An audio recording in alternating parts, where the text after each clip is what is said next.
기식으로 했는데 결국은 대검에 의해서 추미애 법무부 장관이 되치기를 당한 것 아니냐, 이런 분석이 있는데 그에 대해서 말씀을 드리겠습니다.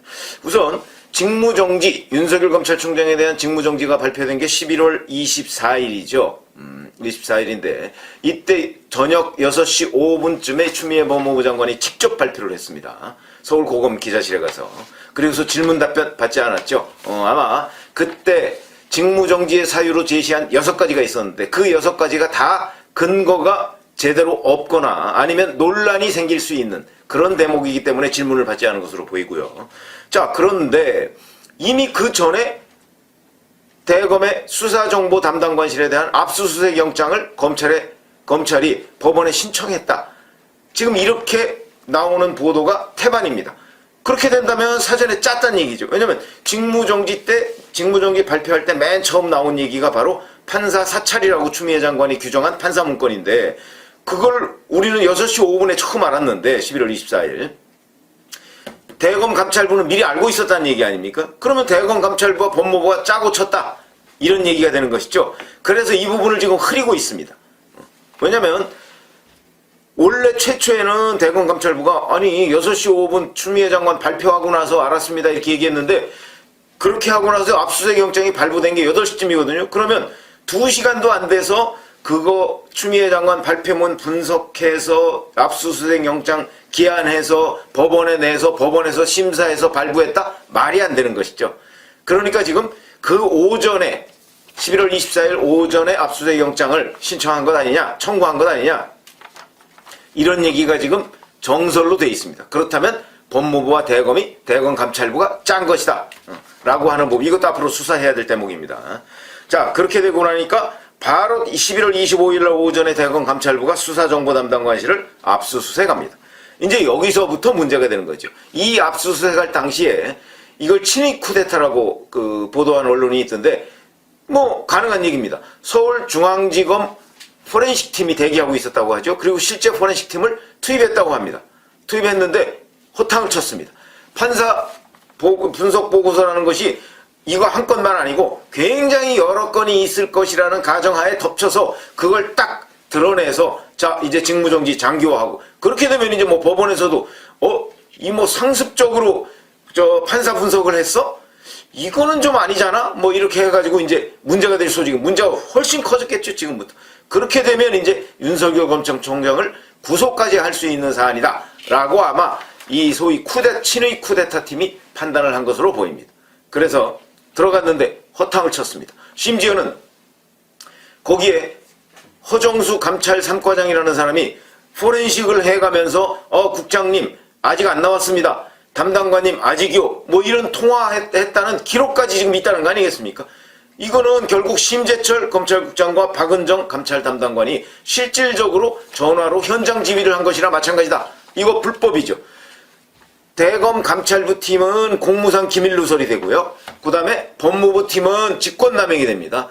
엄연히 불법이죠. 자, 이런 것도 지금 다 기록에 있다. 그런데도 불구하고 한동수 감찰부장은 당시 직무정지 상태이기 때문에 윤석열 총장이 조남관 차장검사가 직무 대행을 하고 있을 때입니다. 근데 조남관 차장검사한테 보고도 하지 않고 윤석열 검찰총장을 성명불상자 이렇게 해서 입건을 합니다.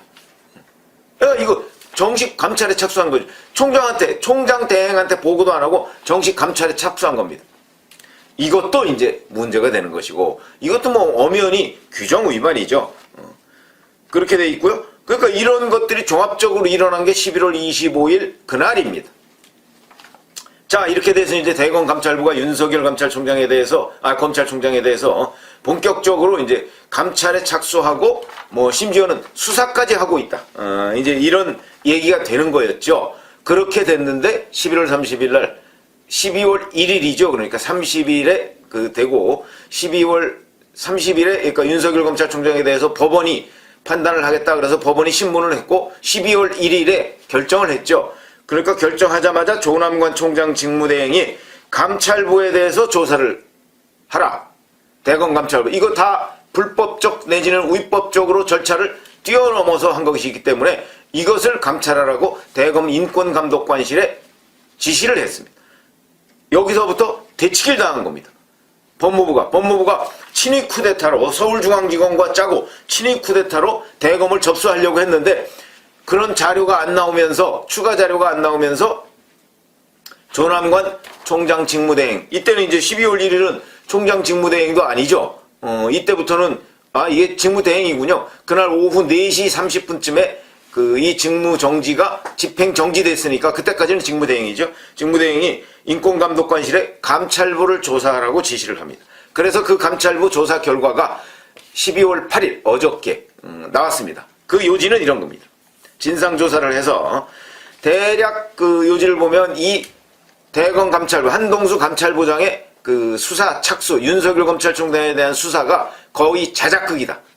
이런 식으로 결론이 난 겁니다. 물론 한동수 감찰부장이 이 인권감독관실의 조사에 응하지 않았습니다. 휴대전화도 제출하지 않았습니다. 이렇기 때문에 조사가 좀 미진하긴 하지만 전체적인 그림을 보면 한동수 감찰부장의 자작극이다 하는 쪽으로 결론이 났습니다. 그래서 뭐냐면 한동수 감찰부장이 불상의 경로, 그런데 잘 밝혀지지 않은 경로를 통해서 이 판사 분석 문건을 입수를 합니다. 아마 심재철 법무부 검찰국장이 아닐까 이렇게 지금 짐작이 되는 거죠. 왜 그러냐면 심재철 법무부 검찰국장이 당시에 대검 반부패 강력부장이었기 때문에 수사정보 담당관실에서 만든 자료를 윤석열 검찰총장한테 보고를 했고, 그래서 윤 총장이 당시 심재철 반부패 부장한테 이거 공유하시오라고 얘기를 했던 겁니다. 이렇게 만들었던 이유는 뭐 어찌 보면 간단하죠. 이것도 원인은 추미애 법무부 장관에 의해서 생긴 것이다 이렇게 볼 수 있는 겁니다. 왜 그러냐면 2월이면 2월 달에 법원이 인사처리입니다. 검찰도 인사처리입니다. 그래서 인사가 싹 바뀌었는데, 법원이 바뀌었는데 도대체 뭐 판사들이 이제 뭐 막 이리저리 바뀌었죠. 그런데 문제는 검찰도 싹 바뀌었습니다. 당시에 주요 사건 수사를 하고 있던 검찰이 추미애 장관에 의해서 다 학살 인사를 당했습니다. 그러니까 싹 바뀌었습니다. 그러니까 이 수사팀의 공소를 유지해야 되는 공판부도 싹 바뀌고 수사팀도 싹 바뀌고 판사도 다 바뀌고, 이게 도대체 누가 누군지 모르는 상황이 돼버리니까 이래서는 안 되겠다, 이래서는 공판 유지가 안 되겠다 라는 생각으로 이걸 만든 것으로 보입니다. 그러니까 새로 바뀐 검사들에게 새로 바뀐 판사들이 이런 사람이야, 이거 좀 알고 공판 준비해 라는 자료를 만들었던 것으로 보인다. 그렇기 때문에 이거는 검사와 판사가 그냥 졸지에 하루아침에 다 바뀌어버리니까 이런 게 필요했다. 근데 딴 때는 되게 뭐 수사검사가 바뀌더라도 한두 명 바뀌는 거지 이렇게 막 전면적으로 거의 해체하듯이 바뀐 적은 없습니다. 그러다 보니까 추미애 장관이 해체하듯이 검사를 바꿔놓으니까 이 검사도 당황하고 판사도 싹 바뀌니까 누군지 제대로 모르고 이런 상황이 돼서 이런 자료를 만든 것으로 보인다. 그건 뭐 저의 분석입니다. 제 말이 아마 맞을 겁니다. 그렇게 했는데 그러다 보니까 그런 자료를 한 번만 만드는 건데 이게 과거에도 만들었을 것이다 해서 친위 쿠데타를 했다가 허탕쳤다. 그런데 결국은 한동수 감찰부장의 자작극 성격이 강하다. 뭐 이런 얘기죠. 그러다 보니까 이게 한동수 감찰부장이 그 문건을 입수해서 이걸 법무부에다 주었고, 이거는 12월 1일 날 감찰위원회에서 다 드러난 사실입니다. 법무부에다 주었고, 법무부가 다시 이것을 대검에다가 수사 참고 자료 이러면서 수사 의뢰를 합니다. 짜고 치는 거죠, 완전히. 수사 의뢰를 합니다. 되돌려받은 거죠. 그러니까 한동수 감찰부장이 자기가 법무부에 전달했던 자료를 법무부로부터 되돌려받아서 수사 의뢰를 받은 겁니다. 그런데 이런 것들이 일반적으로 기관과 기관 간의 문서가 왔다 갔다 할 때는 뭐 협조 요청이나 수사 의뢰서나 이런 게 있어야 됩니다. 전혀 없이 이루어졌습니다. 불법이죠. 불법입니다. 그리고 적어도 부적절한 겁니다. 짜고 쳤다 그냥 쉽게 얘기하면 이런 겁니다. 공문으로 왔다 갔다 하지 않고 정식으로 기록을 남기지 않았다. 이런 얘기죠. 그러다 보니까 허정수 감찰 3과장이 이게 직접 압수수색에 들어갔던 사람입니다. 이 사람이 한동수 감찰부장이 문건 유출자로 지목이 되니까 이거는 좀 곤란한 거 아니냐 해서 조남관 대검 차장검사한테 이 수사를 중단하겠습니다 라고 얘기를 합니다. 포기한 거죠, 포기. 왜냐하면 너무나 불법적인 일들이 많으니까. 그렇게 되니까 이게 이제 허정수 과장은 그런데 제대로 된 인권감독관실의 조사에는 응하지 않았다고 합니다. 그러면서 수사만 중단한 것이죠.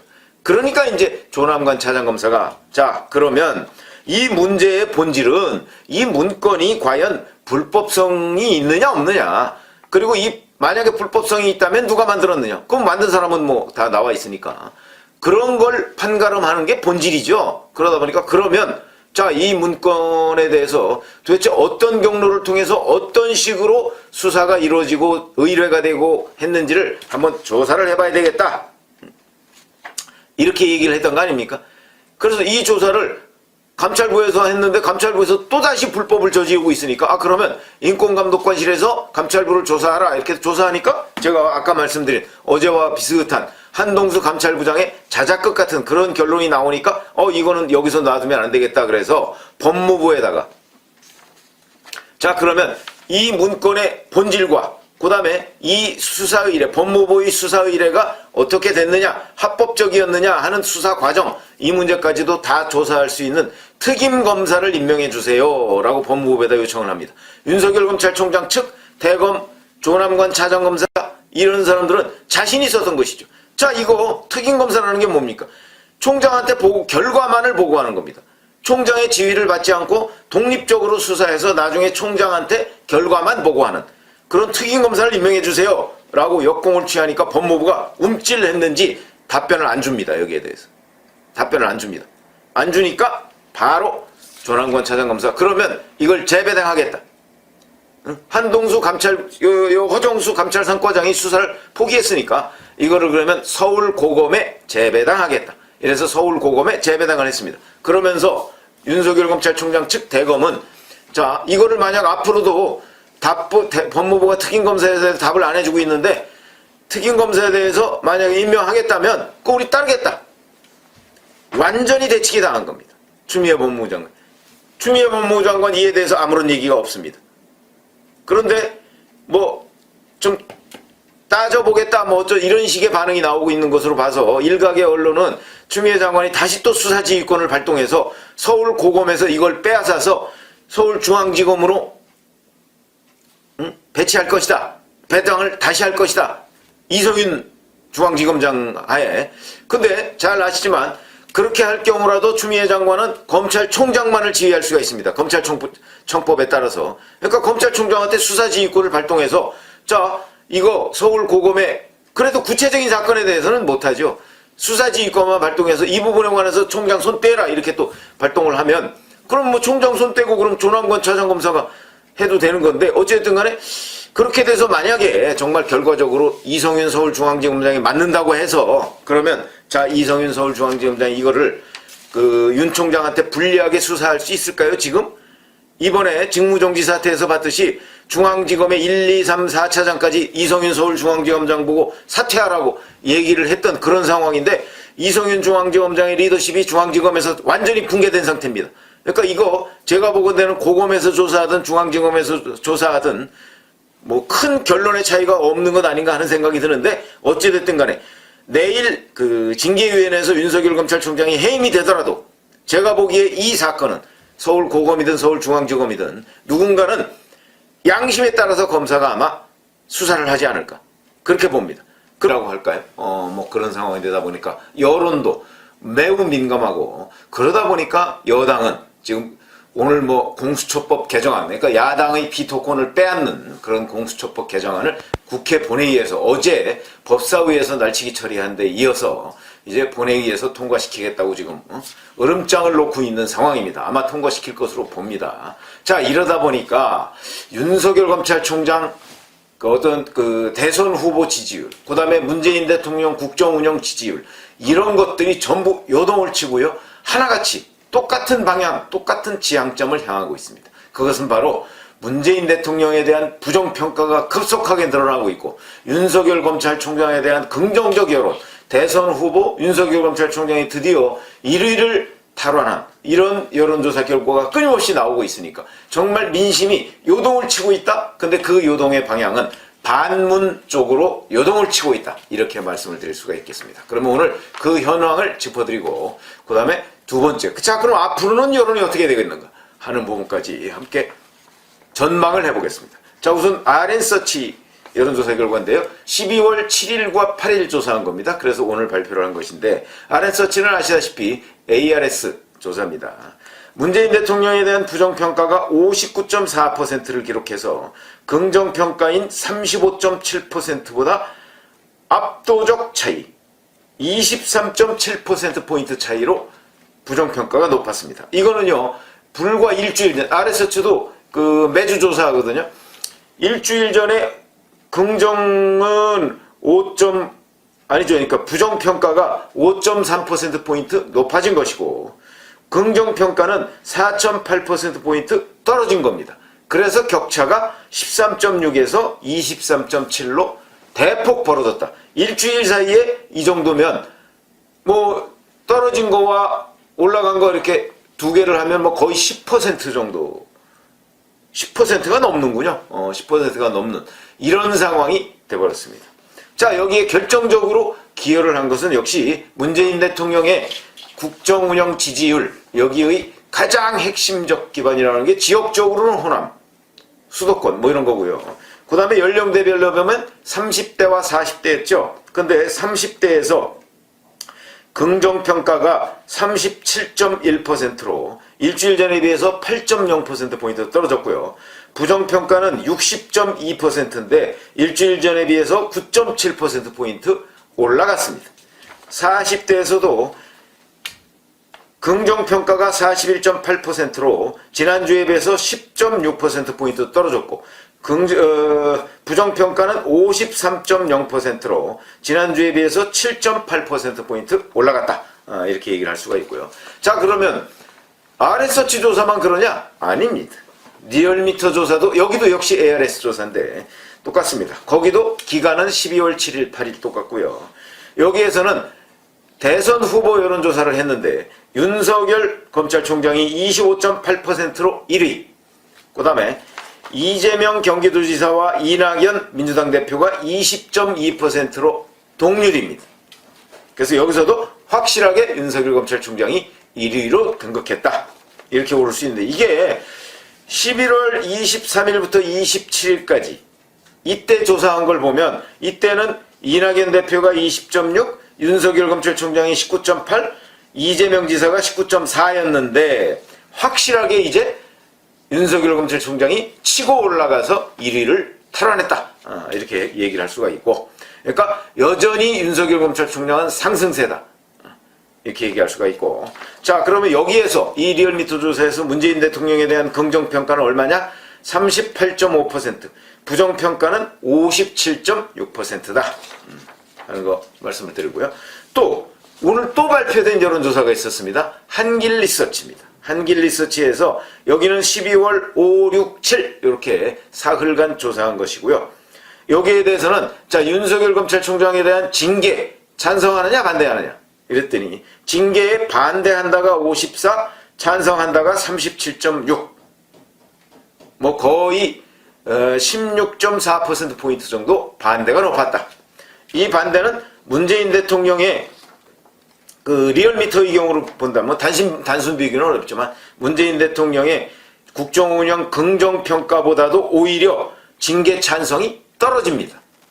그러니까 문재인 대통령을 아직까지도 긍정적으로 평가하고 있는 사람들 중에서도 윤석열 검찰총장 징계에 반대하는 사람들이 있다. 이런 걸 의미하는 겁니다.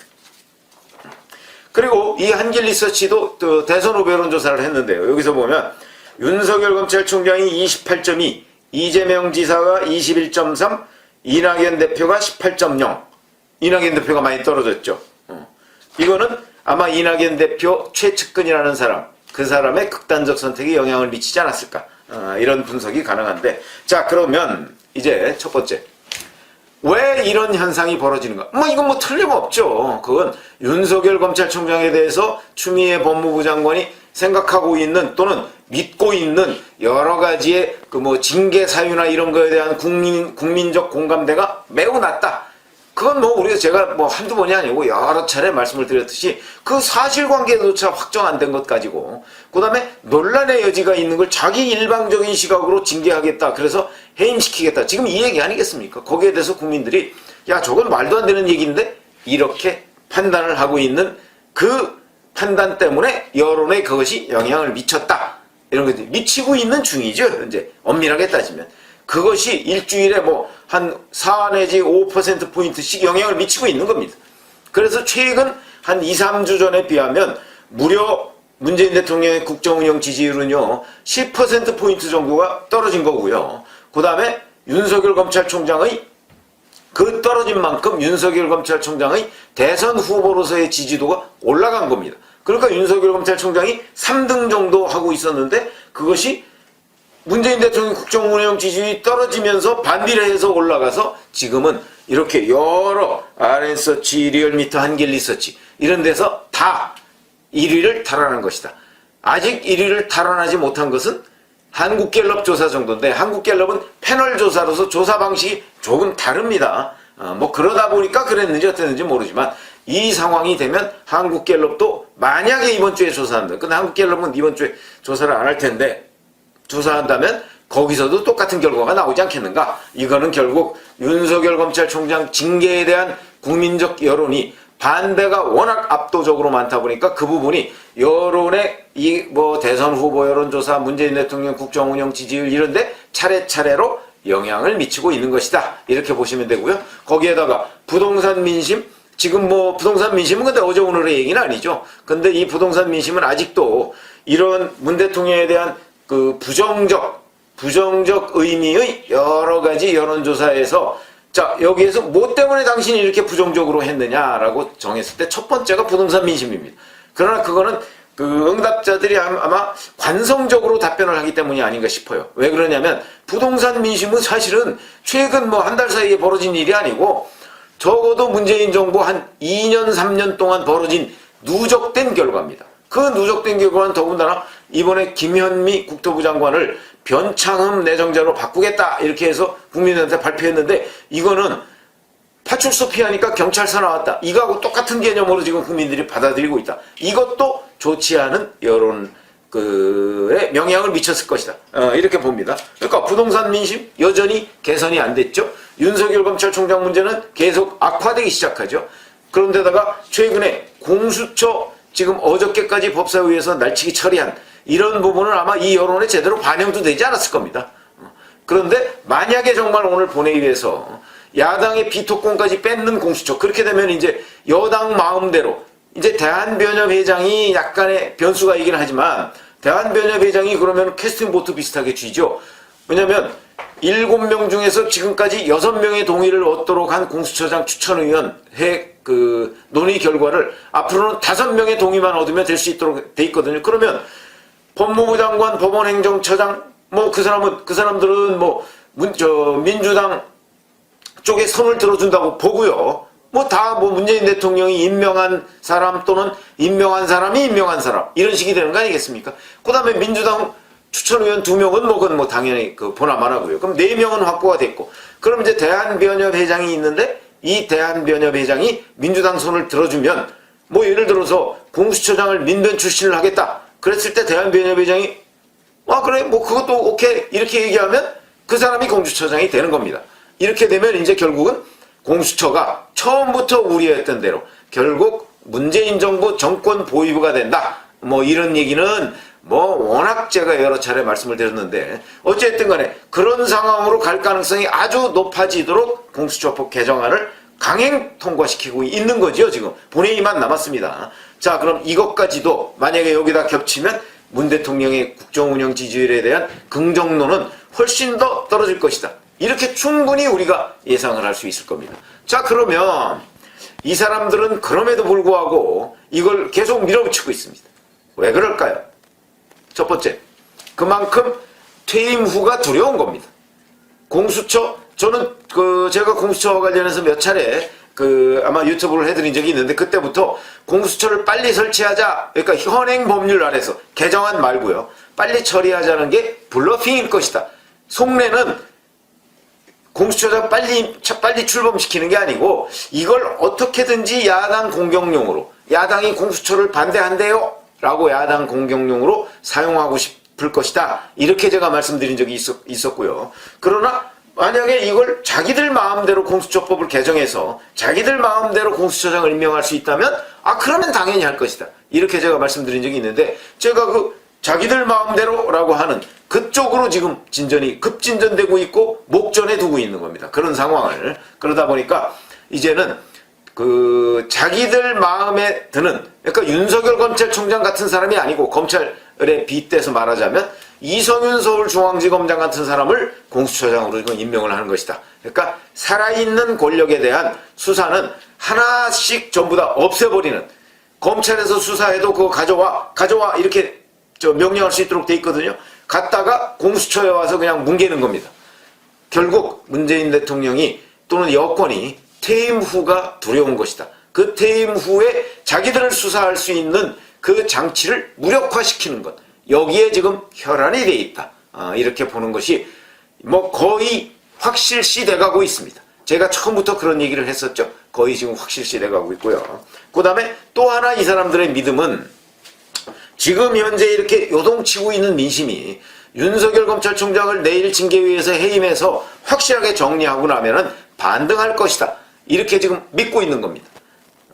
글쎄 그 가능성, 그거 누가 알겠습니까만은 저는 약간 반등할 가능성은 있다고 봅니다. 아무래면 지금처럼 윤석열 검찰총장에 대한 주목도가 높아지진 않겠죠. 왜냐면 내일 이후에 하면 내일 이후에 이제 법원에 가처분 신청 내죠. 또 해임 취소 가처분 신청 내고 그 다음에 본안소송 또 낼 겁니다. 그럼 가처분 신청 또 며칠 내로 뭐 어찌됐든 간에 나오겠죠. 근데 이 가처분 신청은 문재인 대통령을 상대로 하는 것이기 때문에 이게 받아들여진다는 보장이 없다고 하더라고요. 그리고 이제 그 가처분 신청은 또 행정법원에다 낼 텐데 이 행정법원에 먼저 조미연 부장판사가 아니고 다른 판사가 맡을 가능성이 더 높아지죠. 왜냐하면 행정법원의 합의부가 총 14개 있습니다. 그거를 컴퓨터로 돌리기 때문에 조미연 부장판사가 다시 맡을 가능성 거의 없다고 봐야죠.